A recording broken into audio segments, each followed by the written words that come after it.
అట్టడుగు స్థాయి నుండి ఆకాశమే హద్దుగా ముస్లిం మహిళల కొత్త శకం. భారతదేశం వంటి వ్యవసాయ ఆధారిత సమాజాలలో అధికార, రాజకీయాల గతి ప్రధానంగా గ్రామీణ ప్రజాస్వామ్యం ద్వారా నిర్ణయించబడుతుంది. ఈ ప్రక్రియలో మహిళల భాగస్వామ్యం మరింత బలమైన నిర్ణయాధికారిగా మారుతోంది. ముఖ్యంగా ముస్లిం మహిళలు సాంప్రదాయ అడ్డంకులను అధిగమించి స్థానిక పాలనలో కీలక పాత్ర పోషిస్తున్నారు.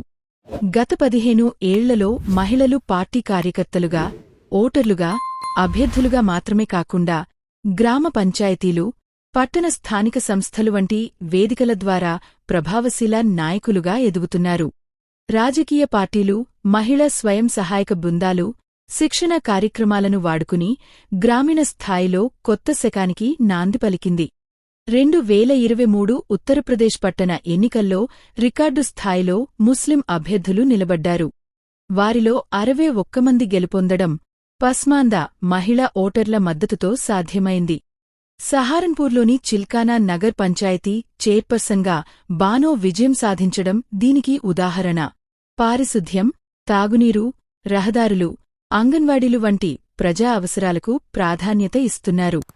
బీహార్లో మహిళల ప్రాతినిధ్యం అత్యధికంగా ఉండగా ముస్లిం మహిళలు నామినేషన్ సవాళ్లను ఎదుర్కొన్నప్పటికీ స్వయం సహాయక బృందాల మద్దతుతో విజయం సాధిస్తున్నారు. అస్సాంలో పార్టీ గుర్తులు లేకుండా కుటుంబ ఆధారంగా ముస్లిం మహిళలు గెలవడం గమనార్హం. కేరళలో స్థానిక రాజకీయాల్లో మహిళలకు వేదికగా మారి మలపురం జిల్లాలో ముస్లిం మహిళలకు విశేష అవకాశాలు కల్పిస్తోంది. రాష్ట్రీయ గ్రామస్వరాజ్ అభియాన్ కింద ఎన్నికైన మహిళా ప్రతినిధులకు నాయకత్వ శిక్షణ, వనరులు అందుతున్నాయి. మార్చి 8, 2025న ప్రత్యేకంగా నిర్వహించిన గ్రామసభలు మహిళా అనుకూల పంచాయతీలు అనే లక్ష్యాన్ని ముందుకు తెచ్చాయి. UNFPA భాగస్వామ్యంతో మహిళా సభలు ప్రారంభించి మహిళలు తమ సమస్యలను సమిష్టిగా వ్యక్తపరచడానికి అవకాశాలు కల్పించారు. ఇవన్నీ కలిపి చూస్తే స్థానిక సంస్థల్లో ముస్లిం మహిళల ప్రవేశం భారత రాజకీయాలలో ప్రతీకాత్మకత కాదని, వాస్తవికమైన మార్పు అని స్పష్టమవుతోంది.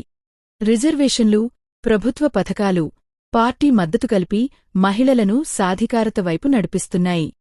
ఈ ధోరణి కొనసాగితే భారత అట్టడుగు ప్రజాస్వామ్యం ప్రపంచానికి ఒక ఉదాహరణగా నిలుస్తుందని నిపుణులు అభిప్రాయపడుతున్నారు.